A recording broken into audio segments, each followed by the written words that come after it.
The English we speak. From BBC Learning English. Hello, I'm Fei Fei and this is the English we speak. You're Rob. Yes, and hello, you're Fei Fei.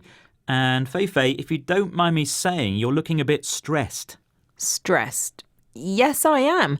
I've got to give a presentation later and I don't feel very prepared. Oh, relax, Fei Fei. There's nothing to worry about. Really? Well, I've booked the room, got my laptop ready, printed out the handouts, but there must be something else. Well, you sound very well organised, to be honest. So stop worrying. It's only a presentation. Everyone will be asleep anyway. It's easy for you to be so calm and relaxed about it. You're not doing it. Oh, come on, Fei Fei. You know me. I'm always calm and relaxed. You could say I'm a happy-go-lucky kind of guy. Happy-go-lucky? Well, I know you're always happy, but I'm not sure about lucky. No, happy-go-lucky describes someone who doesn't worry about the future and just accepts what happens.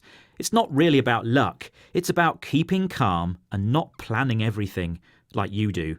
Now chill out and listen to these examples. My sister is happy-go-lucky. She doesn't worry about a thing, not even exams. I like your happy-go-lucky attitude, but you're going to have to make a decision on our wedding date.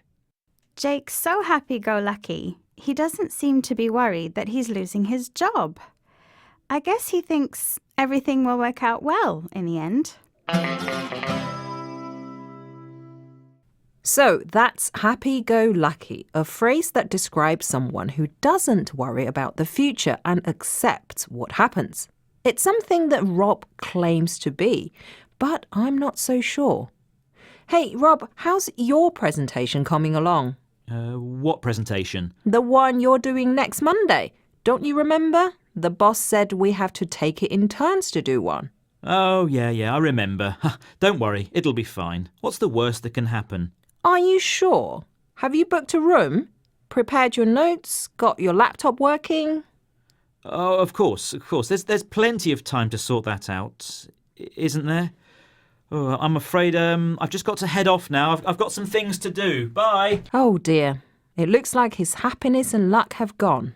Perhaps happy-go-lucky isn't the best phrase to describe Rob. Bye. The English we speak. From bbclearningenglish.com.